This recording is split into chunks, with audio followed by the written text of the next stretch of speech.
Savez-vous que l'allaitement maternel exclusif est un bouclier pour les 6 premiers mois de l'enfant? C'est pas moi qui le dira, c'est une experte, un médecin qui nous le dira tout à l'heure. Docteur Doré, chef de la section nutrition au PAM. Bonjour et bienvenue. Bonjour madame, bonjour monsieur. À votre droite justement, Cyril Milandou. Bonjour et bienvenue également. Bonjour. Quels sont les bienfaits de l'allaitement maternel exclusif dans les 6 premiers mois suivant la naissance de l'enfant sur le plan humanitaire, nutritif et affectif? Merci. Oui, l'allaitement maternel, c'est un sujet vraiment d'actualité. L'enfant, c'est vrai, durant les 6 premiers mois de sa vie, déjà, il n'a pas de dents. Ouais. Donc, pour s'alimenter, le lait maternel est ce qu'il y a de plus naturel, de plus sain et de plus sûr. Le lait, comme vous l'avez dit, le lait maternel, c'est un bouclier. Dans les 6 premiers mois, l'enfant, il est encore, on va dire, il n'a pas une immunité suffisamment développée. Donc déjà, le lait maternel va venir être un bouclier entre l'enfant et certaines pathologies, en particulier les pathologies infectieuses. Et c'est celles qu'on retrouve le plus souvent. Un enfant qui ne reçoit, et quand on dit allaitement maternel exclusif, c'est-à-dire que l'enfant ne va ingurgiter que du lait maternel, pas d'eau, pas d'autre nourriture, excepté quand il est malade et qu'il y a un traitement à prendre. Là, peut-être le médecin va prescrire un sirop, mais sinon, rien. Et c'est ça l'alimentation maternelle exclusive. Le lait, c'est un aliment qui est sain, qui est sûr, qui est nutritif, qui protège l'enfant parce que c'est un lait qui va être rempli d'anticorps de la maman, d'où l'importance pour la maman aussi d'être vaccinée aussi à la base. Et puis elle a eu le temps d'aussi faire des anticorps sur un certain nombre de maladies. Et puis le lait, c'est à volonté et c'est gratuit. Donc il n'y a rien de mieux. Et donc, en plus de pouvoir permettre justement à l'enfant de se défendre contre certaines maladies, le lait, à l'intérieur, vous avez tous les aliments, tous les nutritifs, on va dire, toutes les vitamines, tous les minéraux, tout ce qui est important et suffisant pour l'enfant selon son âge, pour qu'il puisse avoir une croissance harmonieuse en ayant cette possibilité de combattre, enfin de prévenir toutes les maladies infectieuses. En plus, ça permet vraiment de renforcer le lien entre la maman et l'enfant. Ça permet à l'enfant de vraiment développer comme il faut tout l'aspect émotionnel. C'est vraiment très important. Mettre un enfant au sein, ça calme. Hein, ça le calme instantanément. Même si le fait d'être là, c'est calmant. Donc vraiment, c'est le cadeau le plus cher qu'une maman puisse faire à son enfant, quand il n'y a pas de contre-indication, encore une fois, que de l'allaiter exclusivement pendant les 6 premiers mois. Et puis en plus, ça a un rôle pour la maman, c'est que ça va vraiment diminuer le risque de cancer du sein chez la femme. Et puis l'enfant, il y a aussi des effets à long terme, ça va vraiment limiter le risque d'allergie. Les allergies cutanées comme les eczémas, les allergies digestives et respiratoires. Donc c'est vraiment très important de respecter ça et de ne pas, comme on le voit trop souvent malheureusement, qu'on puisse donner des bouillies, de la viande, de tout ce que vous voulez à des enfants qui ont du thé à un enfant par exemple. Oh oui, du thé, bon, bref. Il y a tout dans le lait maternel. Voilà. Il y a tout. Merci beaucoup. Vous avez martelé justement sur l'importance du lait maternel. Bon, c'est vrai qu'on parle du lait maternel, mais que faire pour ces enfants qui n'ont pas toujours accès au lait maternel? Voilà. Alors, c'est vrai que souvent, les mamans vont avoir recours à des laits maternisés. Ce qu'on appelle les laits maternisés, ce sont des laits en poudre. Okay. Alors le lait en poudre, vous allez retrouver les mêmes micronutriments, les mêmes protéines, mais il n'y aura pas d'anticorps. Donc le lait en poudre, il ne va pas protéger l'enfant des maladies. Et c'est ça le gros... alors il n'y aura pas le lien avec la maman, même si vous mettez dans un biberon, vous faites semblant de... Il n'y aura pas le même lien. Mais c'est vrai que malheureusement, il y a des enfants qui sont orphelins. Et comme parfois aussi, il y a des mamans qui ont certaines pathologies qui, à un moment donné, fait qu'elles ne peuvent pas allaiter. Et donc là, on n'a pas le choix. Mais c'est vrai que les laits maternisés qu'on donne aux enfants n'ont pas les anticorps que vous avez dans le lait maternel. Et c'est ça une des grandes différences. Et puis la préparation aussi peut entraîner une contamination du lait que vous allez préparer qui est en poudre. Et finalement, l'enfant, vous allez le rendre malade parce qu'il y aura des microbes dans ce lait que vous aurez préparé parce que les ustensiles ne seront pas propres, l'eau ne sera pas potable, elle n'aura pas été bouillie, refroidie. Donc ça engendre d'autres conséquences. Voilà. Docteur Doré, chef de la section nutrition au Programme alimentaire mondial, merci d'avoir répondu à nos questions. Merci également à vous, Cyril. On a parlé de l'allaitement maternel exclusif, qui est justement un bouclier pendant les 6 premiers mois de l'enfant. On va se retrouver dans les tout prochains jours pour un nouveau numéro. Portez-vous bien et excellente suite de nos programmes.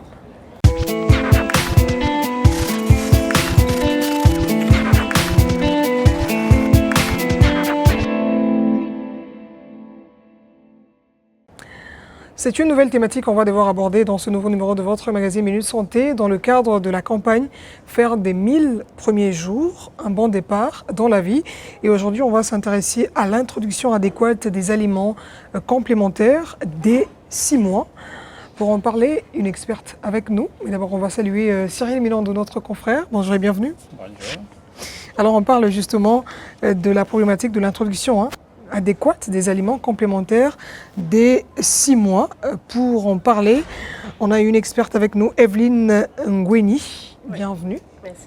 Vous êtes nutritionniste au PAM, Programme alimentaire mondial, c'est ça?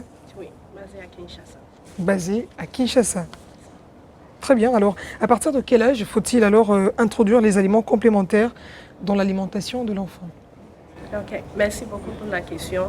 Effectivement, comme vous le savez, de naissance à 6 mois, c'est le lait maternel seulement. Donc, à partir de 6 mois, on commence à introduire d'autres aliments. Pourquoi? Parce qu'à 6 mois, premièrement, les besoins de l'enfant ont augmenté. Que le lait maternel seul ne suffit plus pour combler tous les besoins de l'enfant.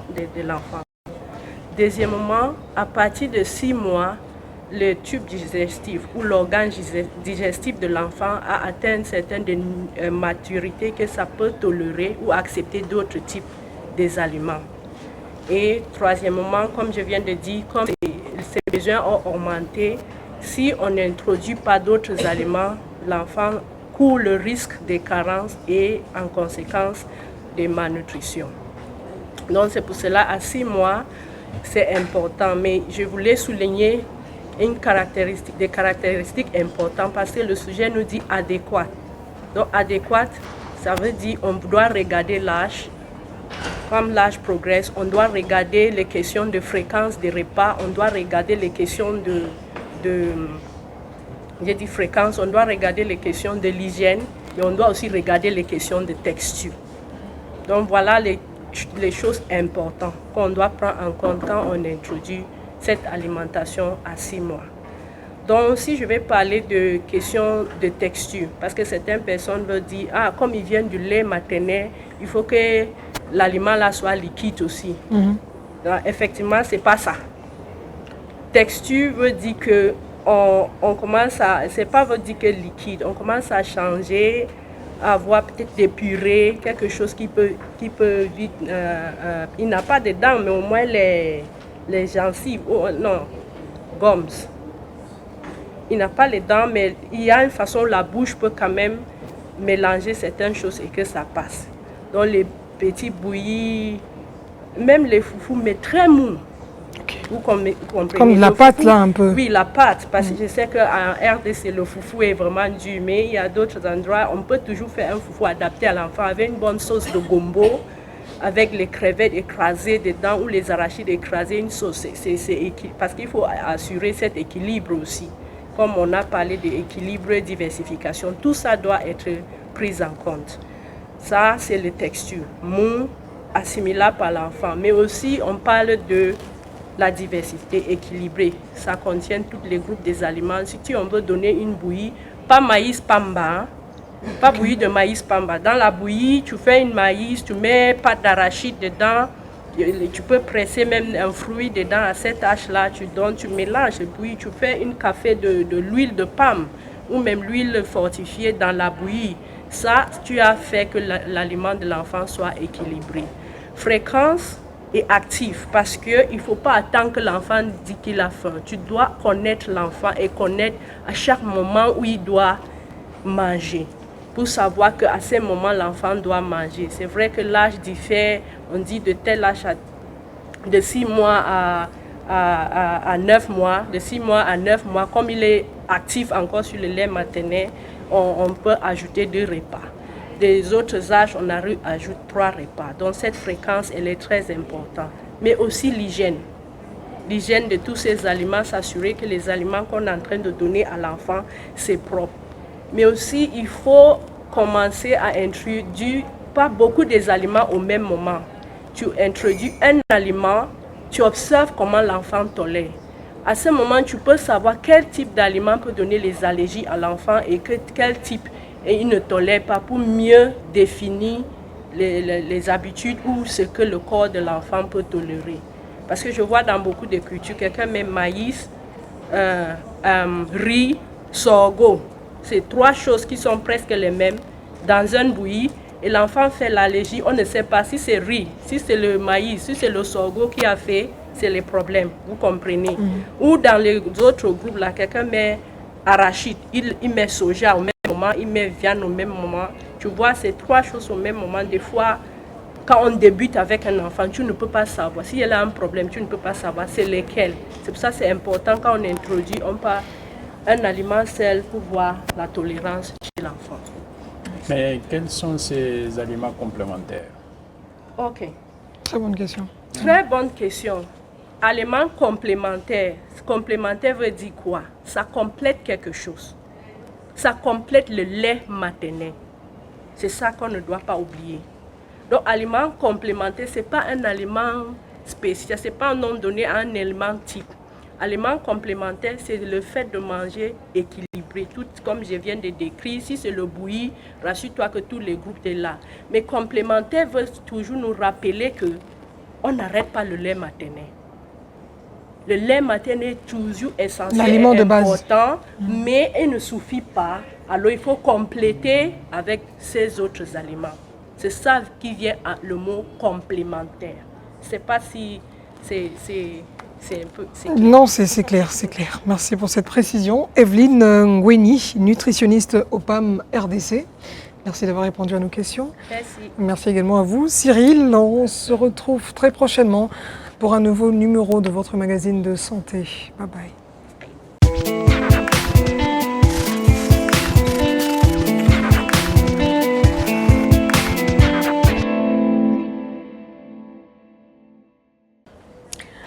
Jusqu'à quand doit-on finir avec l'allaitement pour un enfant? On nous parle de jusqu'à 2 ans. C'est ce que le médecin va nous dire tout à l'heure sur ce plateau. On reçoit pour vous Dr Doré, chef de la section nutrition au PAM, Programme alimentaire mondial. On parle de l'allaitement qui nourrit à la fois le corps et le cœur. Bonjour et bienvenue, docteur. Bonjour madame, bonjour monsieur. Bonjour. Bonjour également à Cyril Milando, qui est juste à côté de vous. On parle alors de l'allaitement maternel continu jusqu'à 2 ans, nourrir le corps et le cœur. Jusqu'à quel âge un enfant peut continuer à être allaité normalement? D'accord. Alors, l'allaitement maternel, c'est un sujet vraiment très intéressant et puis c'est important dans la vie d'un individu, l'allaitement. Il y a beaucoup de mamans qui se posent la question, à savoir jusqu'à quel âge l'enfant doit être allaité. Eh bien, la réponse, elle est claire et elle est simple. L'enfant doit être allaité jusqu'à ses 2 ans et même au-delà. Oui. Jusqu'au-delà, donc ça fait sourire, mais oui. Non, au-delà jusqu'à quand exactement? 5 ans, 4 ans, non, 10 ans? Il y a un moment donné, bien évidemment, mais ce qui veut dire que ce n'est pas une faute que d'allaiter son enfant plus de 2 ans, c'est même très bien. Parce que le lait maternel tel que vous le savez, alors vous avez une période de la naissance à 6 mois où c'est l'allaitement maternel exclusif, on ne prend que le lait maternel, pas d'eau, rien du tout. Et puis à partir des 6 mois de l'enfant, on commence à introduire petit à petit des aliments solides, protéines, graisses, fruits, légumes, féculents, voilà, graduellement, et c'est ce qu'on appelle la diversification alimentaire. Mais à partir de 6 mois, même s'il y a cette diversification alimentaire, l'allaitement maternel reste important et c'est vraiment recommandé Pourquoi? Parce que ça va vraiment, ce sera un aliment vraiment de complément à ce qui est donné aux aliments solides, nouveaux. Et puis, ça va jouer un rôle au niveau du système immunitaire, parce que c'est la période où les enfants, les petits-enfants reçoivent des séries de vaccins, mais ça met du temps à agir, hein, et c'est pour ça qu'on fait des rappels. Donc, continuer l'allaitement maternel permet d'avoir directement les anticorps que le corps est censé fabriquer quand on fait les vaccins. Donc ça va venir soutenir tout ce processus qui fait que les enfants seront mieux protégés et seront moins malades. Bien évidemment, il faut faire son immunité, mais ce ne seront pas des maladies sérieuses. Voilà. Et puis il y a tout le côté aussi affectif, émotion, lien entre la mère et l'enfant, parce que ça devient un couple mère-enfant. Je suis désolée, monsieur. Mais on a on a ceci. Donc ça va vraiment renforcer ce lien qu'il y a eu même avant la naissance, mais le lien va devenir de plus en plus fort. Ça permet aussi à la maman d'espacer les naissances, parce que ça va jouer un rôle un peu comme la pilule. Oui. Dans une certaine mesure. Donc c'est vraiment important. Donc ça peut jouer un rôle quand on parle de contraception, c'est ça? Oui, voilà, de contraception, de pilule contraceptive. Naissance désirable. Voilà, tant que l'enfant est allaité régulièrement. Alors ça marche beaucoup plus quand c'est l'allaitement exclusif, parce qu'on va donner que ça, et puis un peu moins après. Voilà. Et puis, voilà, donc il y a le lien affectif, donc c'est vraiment important de poursuivre dans la mesure du possible, si pas de contre-indication médicale pour la maman, de pouvoir continuer cette alimentation jusqu'aux 2 ans de l'enfant, et voire au-delà quand c'est possible. Sinon, si les enfants pouvaient nous entendre, on allait leur dire, écoute, maximisez, profitez, maximisez le temps d'allaitement. Merci beaucoup, docteur Doré. Je rappelle que vous êtes chef de la section nutrition au Programme alimentaire mondial. Merci également à Cyril. Merci aussi à vous de nous avoir suivis. Restez branchés sur nos programmes. On se retrouve très prochainement.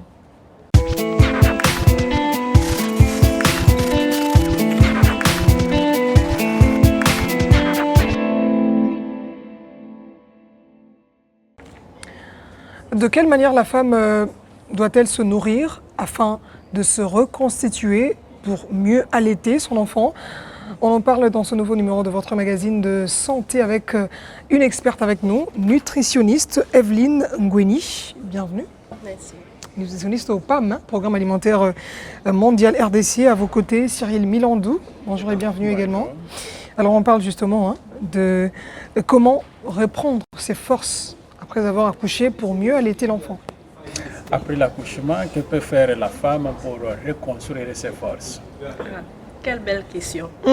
Et je sais que beaucoup de mamans se posent ces questions, ou même beaucoup de pères, comme toute la famille doit aider la femme, que ce soit pendant la grossesse ou pendant qu'elle a accouché, pour reconstruire ses forces. Il y a beaucoup de choses à faire. Mais peut-être on va synthétiser dans peut-être 5 points clés. Première chose, on voit l'alimentation. Mais l'alimentation seule ne suffit pas. On voit les questions de repos. On voit des questions médicales aussi. Parce qu'elle doit continuer son corps pendant les grossesses et tout le phénomène. Vous savez, Dieu, quand il y a la grossesse, quand la reproduction, c'est ce que Dieu met beaucoup de focus. Donc quand elle est enceinte ou elle est là, toutes ses fonctions sont focalisées sur le bébé. Ça veut dire que toutes les autres fonctions de son corps ont déjà un déficit. C'est pour cela, après l'accouchement, il faut reconstruire toutes ces fonctions-là. Premièrement, comme j'ai dit, l'alimentation, c'est continuer à manger de façon équilibrée et diversifiée. Mais sans oublier que quand une femme, toi et moi qui ne sommes pas enceintes ni allaitantes, nos besoins sont différents de la femme enceinte et les besoins de la femme enceinte sont aussi différents de celles allaitantes. Et vous serez peut-être surprise de savoir que c'est celles de la femme enceinte qui sont les plus importantes que toutes les autres catégories de femmes. Donc, quand elle allaite, ses besoins ont augmenté, même dépassé quand elle était enceinte. C'est pour cela qu'elle doit manger au moins 2 repas de plus par rapport à son statut normal quand elle n'était pas enceinte. Mais aussi tout cela en respectant ses principes d'équilibrer, c'est-à-dire dans son assiette, elle doit avoir l'aliment de tous les groupes.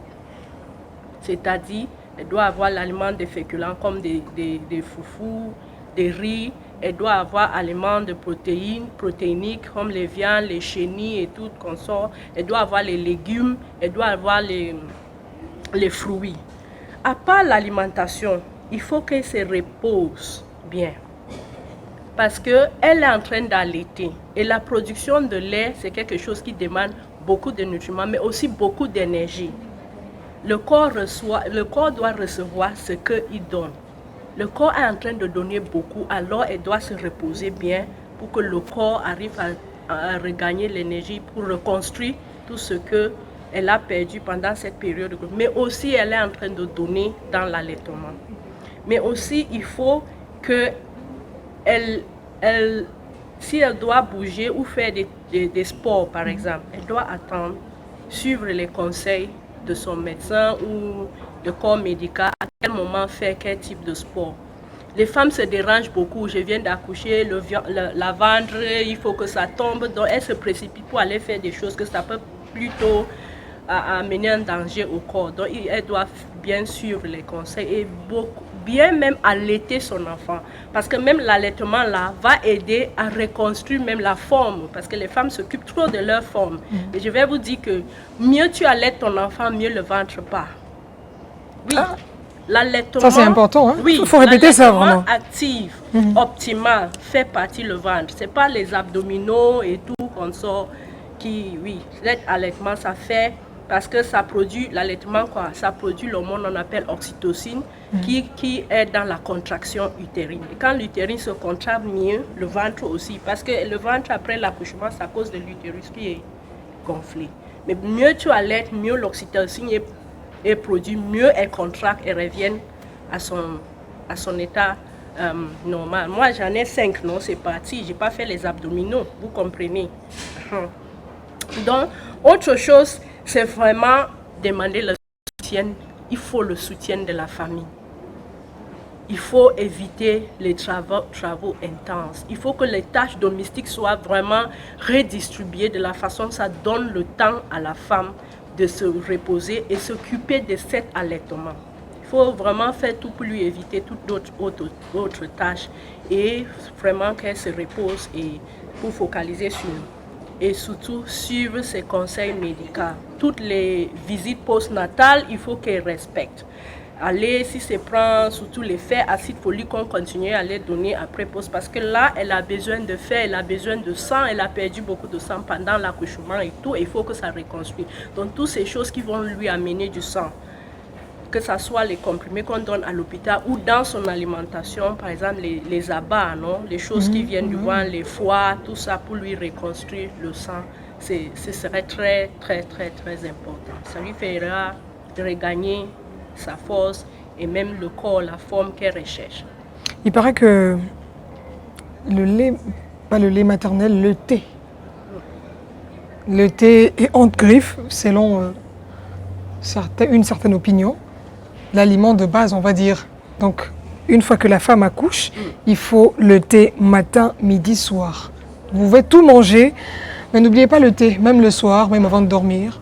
Le thé, je vais dire peut-être la conception de ce qui veut dire thé.